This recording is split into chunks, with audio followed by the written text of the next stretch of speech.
Hello guys. कैसे हो आप लोग? आई होप आप लोग सब ठीक होंगे। ठीक है। आज हम लोग नया टॉपिक लेने वाले हैं जो है केंद्र प्रवृत्ति के मान। ठीक है। Measure of central tendency. Okay.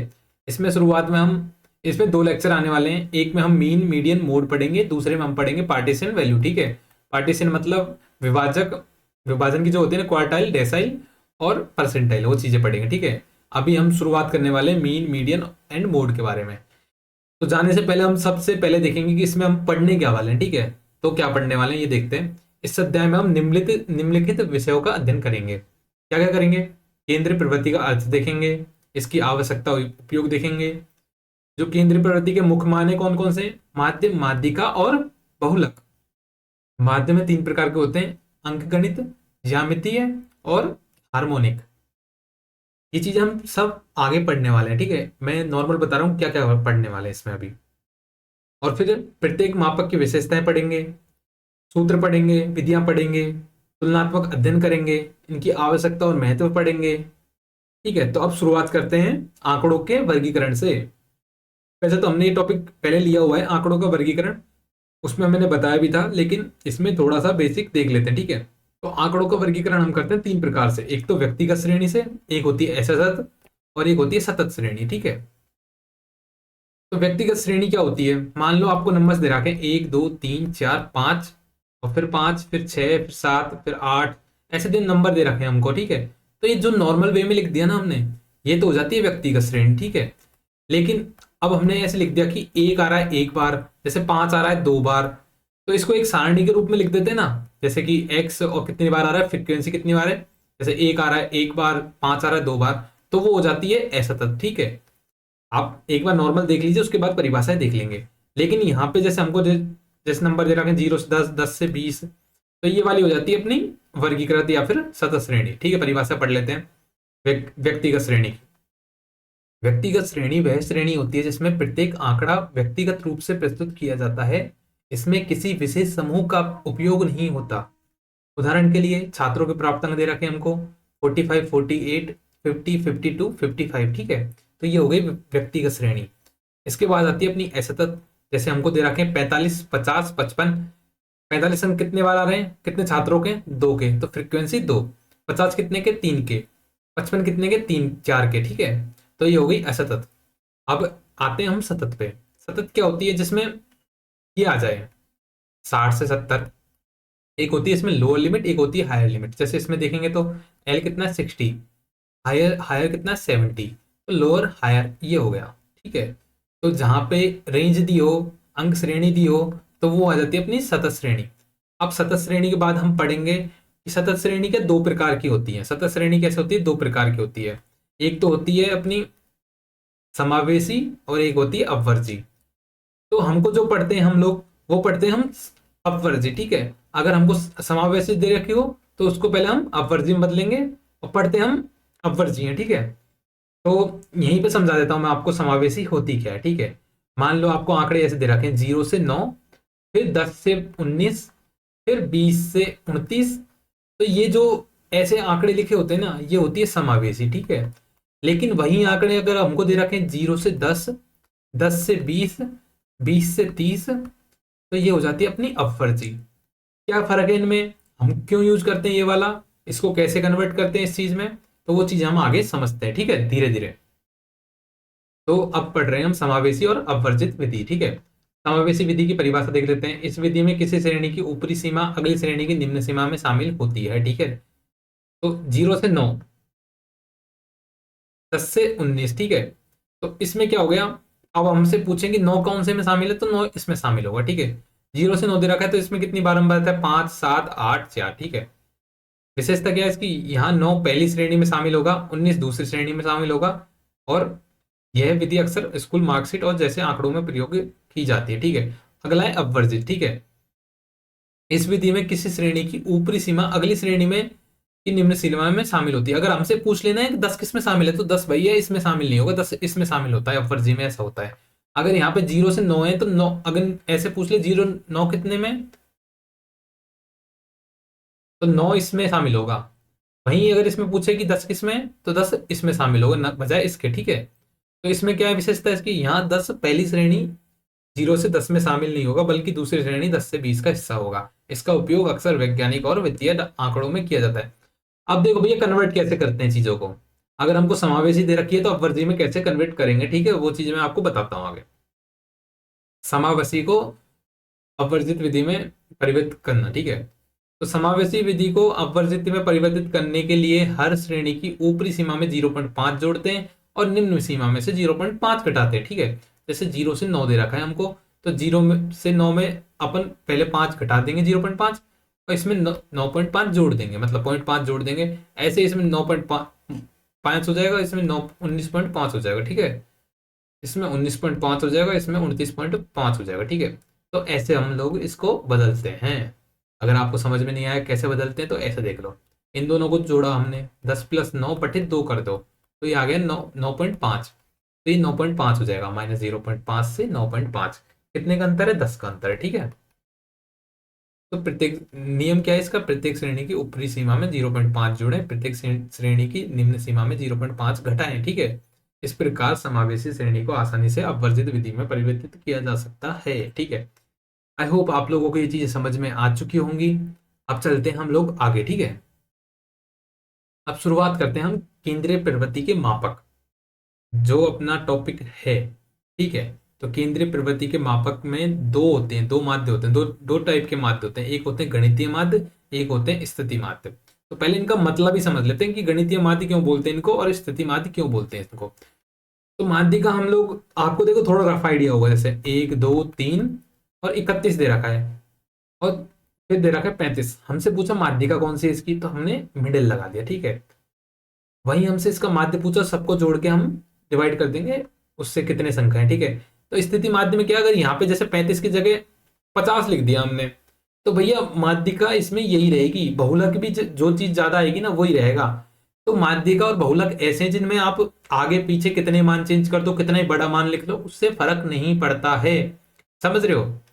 इसलिए वो स्थिति पे निर्भर करते हैं, तो स्थिति माध्य के अंतर आते हैं। लेकिन वहीं अगर हम 1 2 3 और 31 को हटा के यहाँ पे 50 लिख देंगे ना, तो माध्य में बहुत ज्यादा परिवर्तित हो जाता है। तो इसलिए इसको बोलते हैं अपन गणितीय माध्य, क्योंकि इनमें परिवर्तन आ जाता है। तो गणितीय माध्य कितने प्रकार के हैं अपने, तो ये हैं अंक गणितीय माध्य, ज्यामितीय माध्य और हार्मोनिक माध्य। धीरे धीरे चीजों को समझेंगे, एग्जाम्पल करेंगे, और आप भी साथ में एग्जाम्पल करोगे तो आपको चीजें समझ में आ जाएगी, ठीक है। शुरुआत करते हैं पहले से, अंक गणितीय माध्य में शुरुआत करते हैं। तो मैंने श्रेणी आपको बता दी, व्यक्तिगत श्रेणी। अब देखो चलने कैसे वाले हैं हम लोग, मैं बता देता हूँ चलने कैसे वाले हैं, ठीक है। अंकगणित माध्य उठाया अपन ने, इसमें तीनों श्रेणी, व्यक्तिगत जिसमें नॉर्मल डाटा दे रखा होता है, ऐसा तत्व, फिर सतत, ठीक है।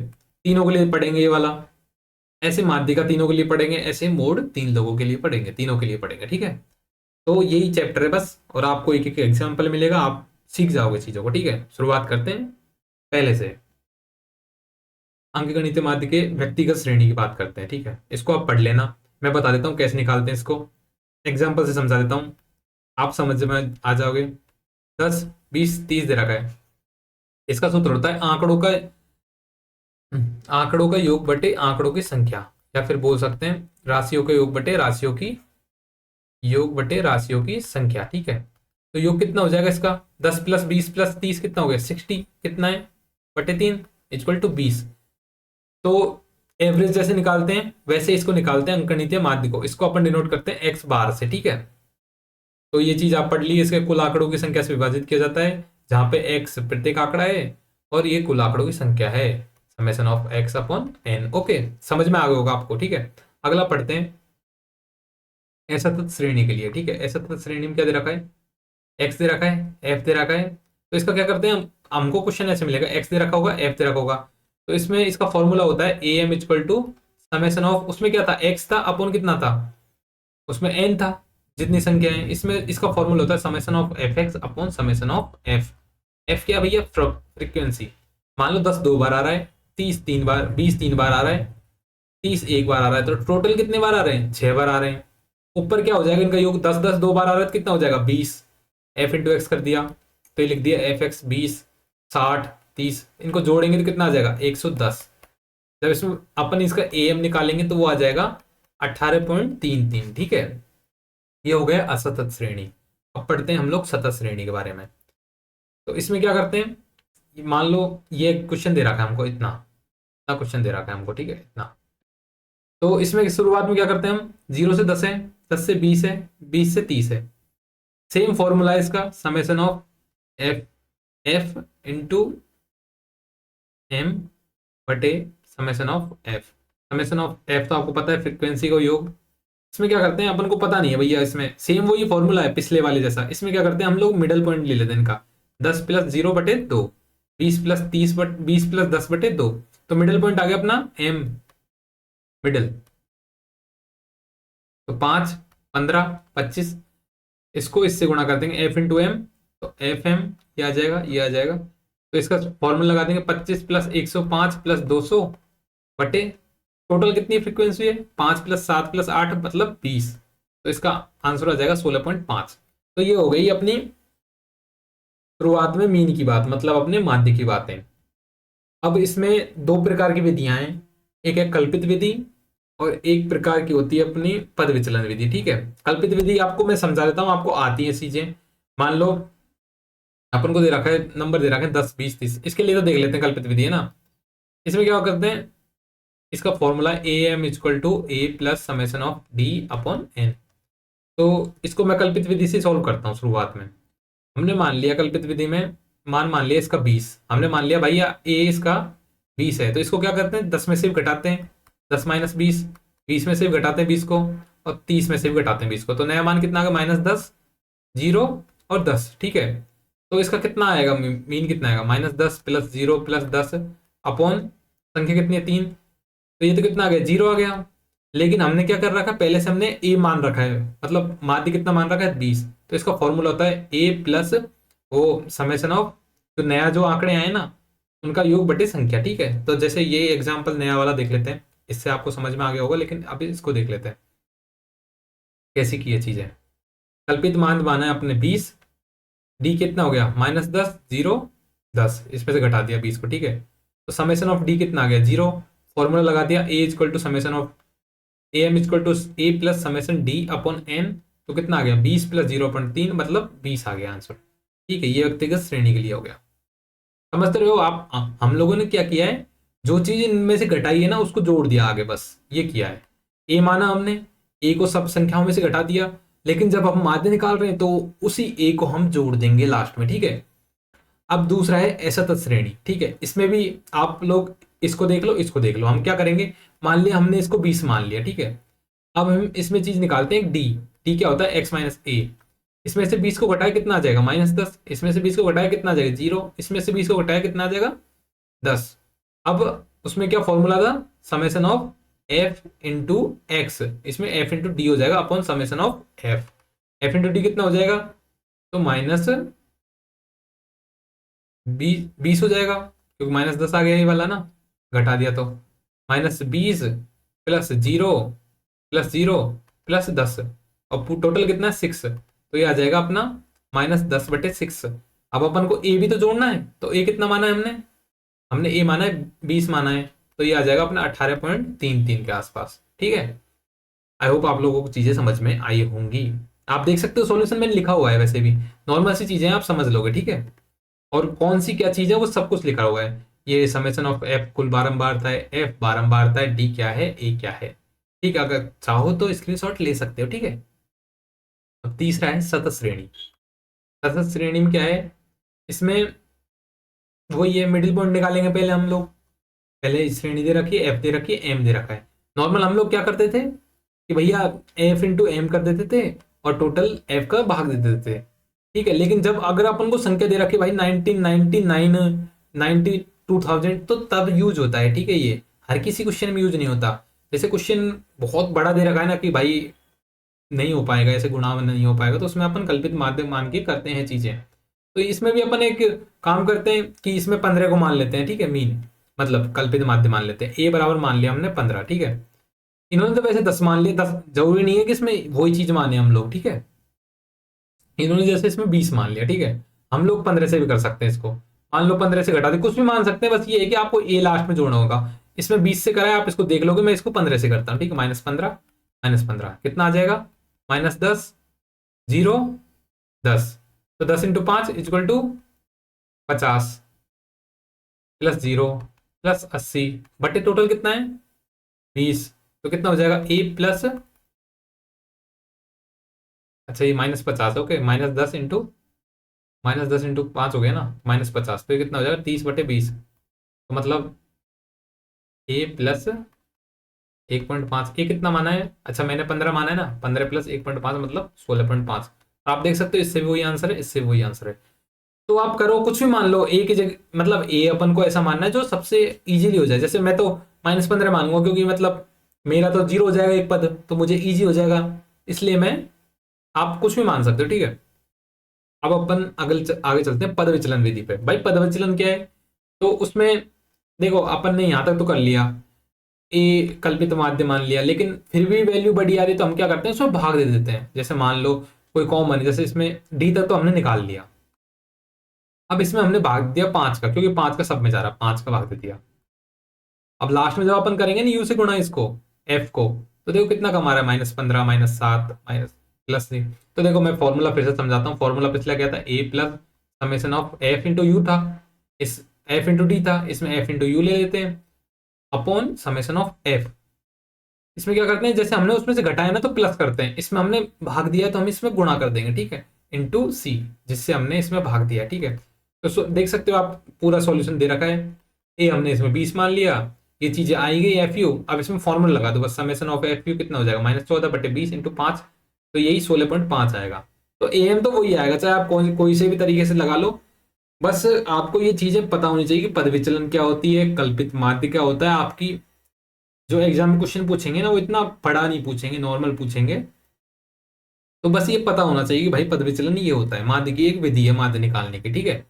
अब अगला पढ़ते हैं हम लोग, अंक गणितीय माध्य के गुण। गुण देख लेते हैं भाई क्या है। तो देखो इसे आसानी से आपको जोड़ जोड़ भाग करके समझा जा सकता है, बस ये पढ़ने नॉर्मल सार्वभौमिकता की आप कोई सी भी उससे निकालो, व्यक्तिगत ऐसा सतत के लिए निकालो, सबके लिए उपयोगी है। ये नहीं कि सिर्फ मैं एक ही चीज की निकलूंगा, ठीक है। इसमें यूनिकनेस मतलब एक ही मान आता है, देख लो आप माध्य का, ऐसा नहीं रेंडर होते चीजें, ठीक है।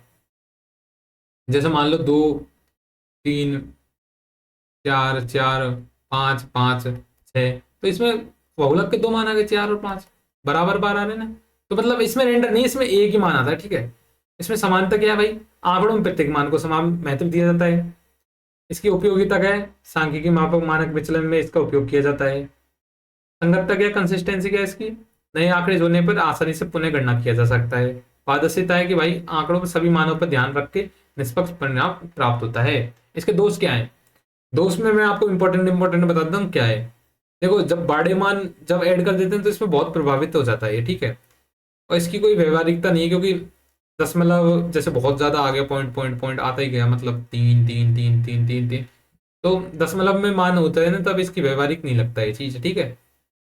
आप बस पढ़ सकते हो इनको, व्यवसायिक में क्या है, प्रत्यक्ष दृष्टि से अर्थहीन है, समानता में असफल है, सभी प्रकार के आंकड़ों के लिए उपयुक्त नहीं है, सामूहिक श्रेणियों में सटीकता की कमी, आप पढ़ सकते हो बस, है ना। आपको नॉर्मल चीजें आनी चाहिए बस, बाकी मेन था वो पीछे वाला ये है बस। अगर आपको कॉपियां भरनी है, अगर कोई स्टूडेंट बीसीए वगैरह का है तो वो देख के कर सकता है, ठीक है। अब अगला चलता है अपना भारित माध्य। भारित माध्य क्या होता है, ठीक है, इसको कैसे समझाऊं मैं, एक एग्जाम्पल से समझाने की सोच रहा हूँ इसको, ठीक है।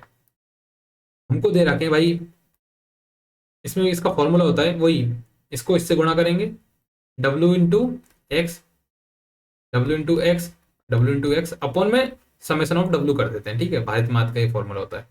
तो गुणा के 240 140 60, तो टोटल कितना आ जाएगा 440 बटे टोटल कितना है 6 है, तो ये आ जाएगा 73.3। अब इसकी परिभाषा देख लेते हैं, भारित माध्य होता क्या है। भारित माध्य वह माध्य जिसमें आंकड़ों के प्रत्येक मान को एक भार प्रदान किया जाता है और इन्हें भार के महत्व के अनुसार औसत निकाला जाता है। यह साधारण माध्य का उन्नत रूप है जो विभिन्न मानों के महत्व को ध्यान में रखता है। कुछ नहीं किया, बस वही है summation of W x upon summation of W. आपको दे रखा होगा कि मान लो 60 व्यक्ति 40 रुपए में काम करते हैं, 40 व्यक्ति 20 रुपए में काम करते हैं, तो टोटल कितने में करेंगे, तो टोटल भार कितना हो गया भाई, टोटल तो भार 100 व्यक्ति हो गए ना, तो 60 इंटू 40, इनका औसत अगर पूछ ले 40 इंटू 20, तो ये इनका औसत आ जाएगा। तो वही है कि अगर जहां पे ये चीज दे रखे हो तो डब्ल्यू अपॉन में ऊपर डब्ल्यू इंटू एक्स, ठीक है। वाहिद माध्य हो गया। अब अगले पे चलते हैं क्या है। ठीक है, अपना समान वो माध्य कंप्लीट हो चुका है, समांतर माध्य। अब आते हैं अपन गुणोत्तर माध्य में। गुणोत्तर माध्य में क्या करते हैं, फॉर्मूला देख सकते हो आप, क्या है, x1 into x two into की पावर 1/n। मान लो हमको दे रखे हैं n, दे रखे हैं x1 x2 x3 xn दे रखे हैं, तो इसका फॉर्मूला हो जाएगा x1 dot dot dot xn तक गुणा कर देंगे, ऊपर से 1/n, ठीक है, पावर कर देंगे। ठीक है, जैसे 2 4 8 का पूछ रहा है, 2 4 8 का, ठीक है, तो 2 इंटू 4 इंटू 8 की पावर कितने पद है, 1/3, तो 4 दूनी 8, 8 वाटू 64, तो कितने का होता है, 4 का होता है ना, तो 4, तो इसका गुणोत्तर माध्य आ गया 4। ठीक है, इसके गुण देख लेते हैं। ये सिर्फ हम व्यक्तिगत के लिए देख रहे हैं क्योंकि ये बहुत कम पूछते हैं, क्योंकि इसमें कैलकुलेशन बहुत ज्यादा बढ़ जाती है, इसलिए हम एएम का ही पढ़ते हैं, वो ही उपयोगी होती है और उसी में क्वेश्चन आएंगे। ठीक है, इससे क्वेश्चन आएंगे, तो वो क्वेश्चन कैसे आएंगे मैं आपको बताता हूँ कि G M square equal to A M into A H का ये संबंध होता है, वो आगे आएगा। ठीक है, एच एम का। ठीक है, गुण देख लेते हैं भाई। गुणात्मक आंकड़ों के लिए किया जाता है, स्थैतिक मानों को प्रभावित नहीं करता, विकास दर मापन में उपयोगी है, तुलनात्मक अध्ययन के लिए उपयोग होता है, समय सांख्यिकी विश्लेषण में उपयोगी है। सांख्यिकी तो आप सब जगह लिख सकते हो। ठीक है, सभी आंकड़ों को समाहित करता है। ठीक है, अब इसकी नेगेटिव क्या है भाई, इसमें देखो आप शून्य नहीं रख सकते किसी भी पद का मान, क्योंकि वो पूरा जीरो हो जाएगा, और आप नेगेटिव नहीं रख सकते, तो इसकी क्या बोलते हैं, दोष है। गणना में जटिलता, मान लो बड़ी आ गई चीजें, भाई अपन से रूट नहीं हो रहा इसका, या फिर 1/n होता है ना, तो n अगर 100 आ गया तो फिर नहीं हो पाएगा ना, तो अव्यवहारिक है, विशेष प्रकार के आंकड़ों तक सीमित है, अत्यधिक सटीकता की आवश्यकता है, समझने में कठिनाई है। ठीक है, तो ये इसके दोष है। ठीक है, अब आ गया मन एच एम पे, हार्मोनिक मीन, एच एम। तो जैसा कि हमको x1 x2 xn दे रखा है, ठीक है, मान लो अपन को 3 दे रखे हैं, ठीक है, ए एच और बी दे रखे हैं। ठीक है, ये हमको दे रखे हैं हार्मोनिक में देख रखे हैं। ठीक है, हमको अब पता है कि 1/HM जो होता है ना, वो होता है AM, मतलब अपना अर्थमेटिक देखा होगा आपने, वो उल्टी होती है, हरात्मक माध्य मतलब हरात्मक उल्टा होता है HM का, तो इसके पद कितने हो जाएंगे, 1/A 1/H 1/B। ये किसके पद हो जाएंगे, ये हो जाएंगे अब समांतर श्रेणी के, क्योंकि पहले HM की दे रखे तो उल्टे कर दे तो समांतर श्रेणी के। अपन को पता है उसका बीच का क्या पद होता है, 2/H बराबर 1/A प्लस 1/B, तो H का सूत्र आ जाएगा 2AB/A+B, या फिर ऐसे निकाल सकते हैं 2/1/A प्लस 1/B। तो इसका यही सूत्र है कि ऊपर जितने भी पद हो उनको लिख दो n अपन सबको जोड़ दो 1/x करके। जैसे इसमें 2 4 8 है, तो 1/2 प्लस 1/4 प्लस 1/8 ऊपर, और ऊपर कितने पद है, 3, तो इसको निकाल देंगे, 8 नीचे आ गया, 4 प्लस 2 प्लस 1 और ऊपर 3, 24/7, 7×3 = 41, ऐसा आ जाएगा। ठीक है, 3.343। ठीक है, ये हो गया खत्म, हार्मोनिक माध्य खत्म हो चुका है, बस इतना ही पढ़ना है आपको इसमें। अब हम संयुक्त माध्य सीख लेते हैं, संयुक्त माध्य होता क्या है। ठीक है, मान लो अपन को 2 माध्य दे रखे हैं कि भाई x1 बार इतना है, x2 बार इतना है, x1 में इतने n पद है, x2 में n2 पद है, वही भारित माध्य की तरह, तो इसका भाई संयुक्त माध्य कितना होगा, तो देखो x1 बार को कर दो n से जितने पद है, n1 से, n2 को कर दो x2 से, अपन में n1 प्लस n2 कर दो। एग्जाम्पल दे सकते हैं अपन उदाहरण के लिए, मान लो n1 30 है और x1 बार कितना है 60, n2 इतना है पदों की संख्या, और x2 माध्य कितना है 70, तो क्या होगा फॉर्मूला डालने से, 30×60 प्लस 40×70 अपॉन में 30+40, तो ये आ जाएगा आंसर 65.71। आप कर भी सकते हो खुद भी, बाकी आगे देखते हैं। ऐसे ही भाई संयुक्त गुणोत्तर माध्य क्या होता है, तो मान लो हमको दो दो के दे रखे हैं, पद मान लो 3 है किसी में, और उसका जीएम है 5, पद 3 है, जीएम है 5, पद 10 है, जीएम है 2, मतलब जीएम 10 है और पद 2 है। ठीक है, तो क्या हो जाएगा, तो 5 की पावर 3 इंटू 10 की पावर 2 और 1 अपॉन कितना n1 प्लस n2, इसका सूत्र है। ठीक है, GM1 की पावर n1, GM2 की पावर n2 और उसकी पावर 1/n1 प्लस n2। तो आप इसको सॉल्व करेंगे, जैसे ये क्वेश्चन दे रखा है, तो इसका आ जाएगा लगभग 6.69 के आसपास मान। ठीक है, बस आपको नॉर्मल आइडिया हो जाए इनका, बाकी क्वेश्चन आएगा AM से, और थोड़ा बहुत अब जो मैं बताऊंगा वो आ जाएगा। ठीक है, ये है मेन तो ना, इसमें क्वेश्चन आ जाता है, क्वेश्चन आएगा AM से, बाकी थोड़ा बहुत परिभाषा याद रख लो, आपको पता होना चाहिए कि क्वेश्चन कर लोगे, 2-2 क्वेश्चन कर लोगे हो जाएगा। ठीक है, AM के थोड़े बहुत क्वेश्चन कर लेना, उसमें भी कौन से वाले, जो मिडिल मिडिल वाला है ना, वर्गीकृत वाला, उसमें क्वेश्चन कर लेना, उससे फंसेगा क्वेश्चन, ठीक है। बाकी अब देखते हैं इनमें जो संबंध है वो चीजों, तो हमेशा देख सकते हो आप A M greater equal G M greater equal H M एम, ठीक है, एच एम।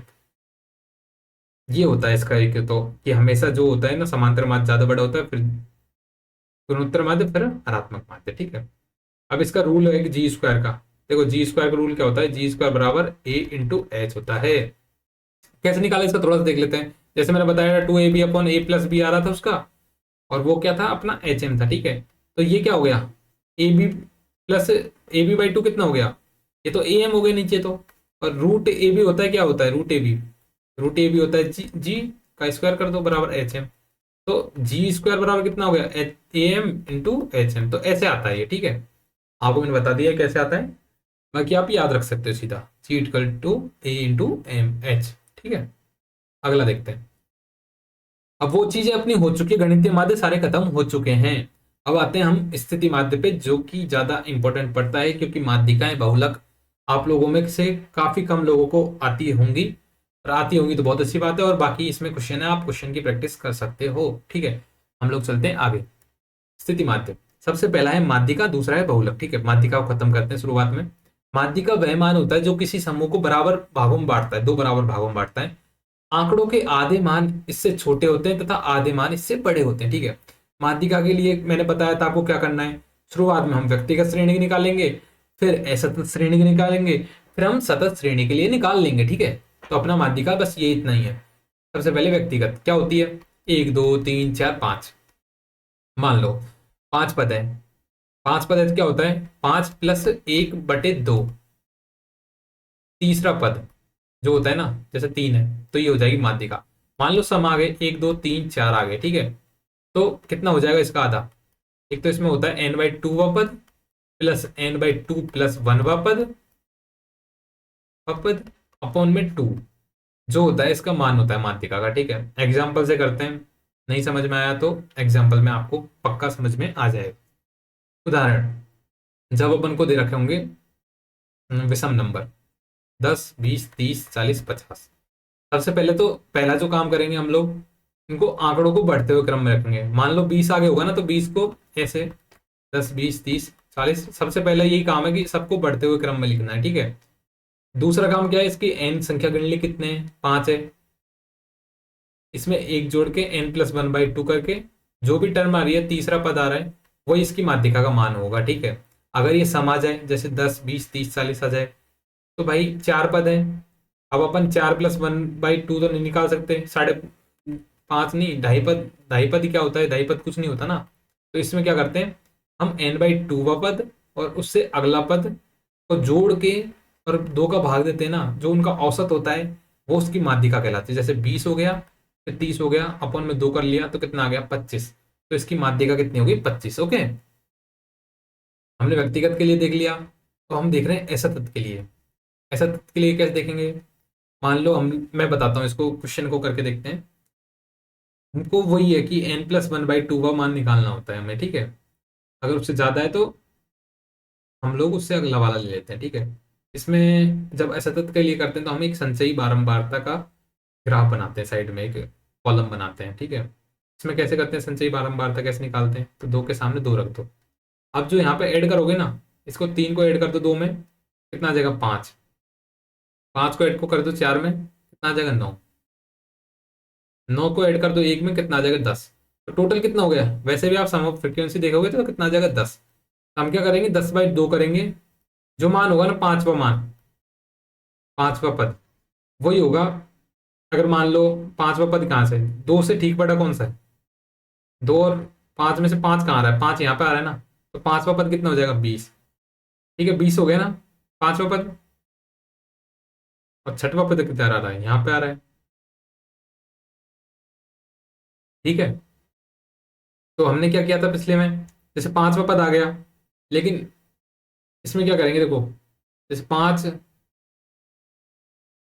10+1/2, तो 5.5वां पद है ना, तो 5.5वां पद यहाँ पे आ जाएगा, पांच वाले से अगले वाले में, तो इसके अंदर होगा ना 30 वाले में, तो इससे जस्ट बड़ा कौन सा है, 9 वाला।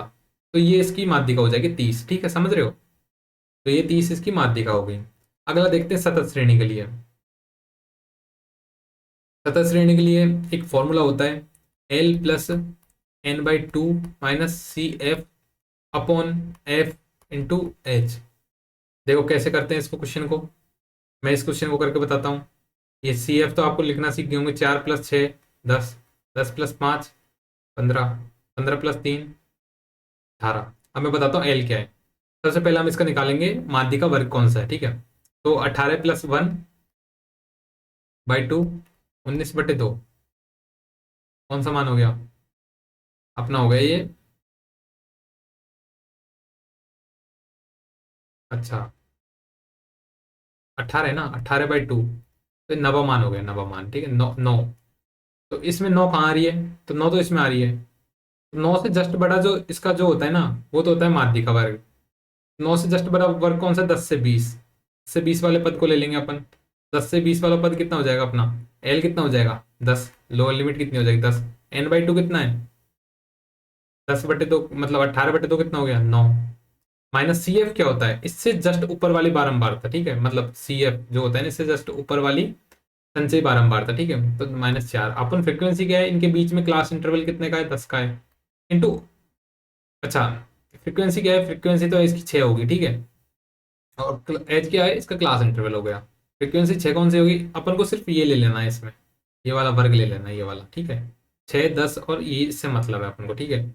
तो एल तो इसका हो गया 10, सी एफ हो गया इसकी 4, एफ हो गया इसकी 6, एच हो गई इसकी 10।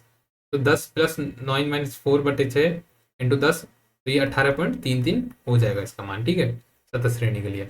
इसके गुण और दोष देख लेते हैं अपन। अत्यधिक मादों को प्रभावित नहीं करता, सामान्य स्थिति का प्रतिनिधित्व करता है, व्यावहारिक उपयोग करता है, सरलता होती है इसमें, रैंक आधारित मापक होता है, सतत एवं असतत दोनों के लिए उपयोग होता है, ठीक है।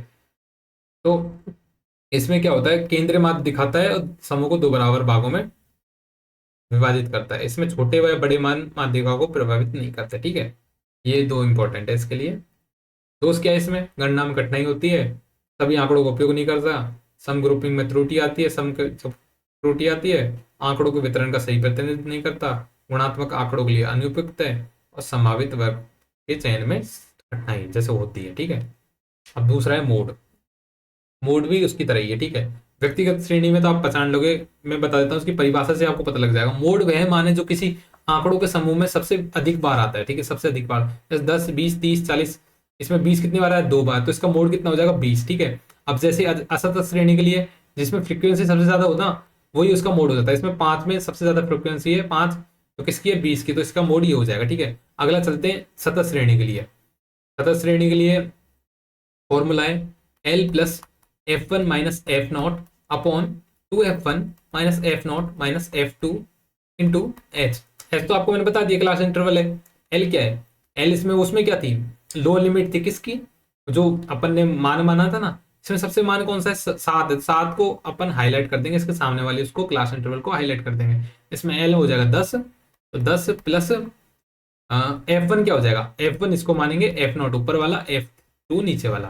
तो F1 कितना 7 - 3 upon 2F1 14 minus F0 minus F2 into H 10 है, 10 + 4 ये कितना आ जाएगा 6 और 3 9 और 5 इंटू 10, तो ये आ जाएगा 18।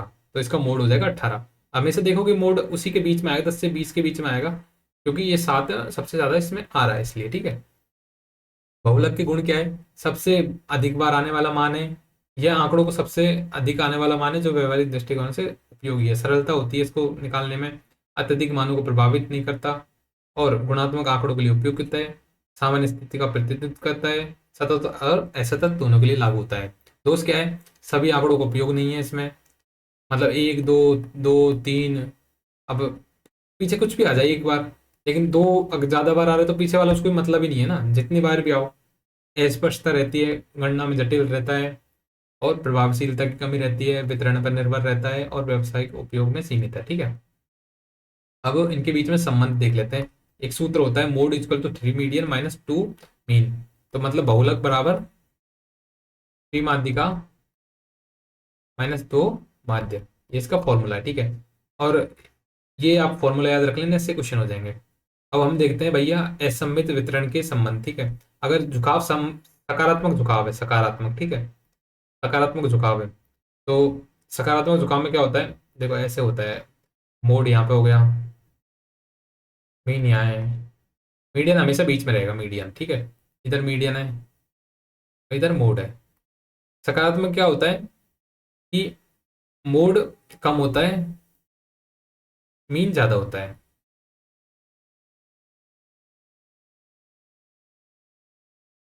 मीन ज्यादा होता है, मोड कम होता है, ठीक है, ये मीन है।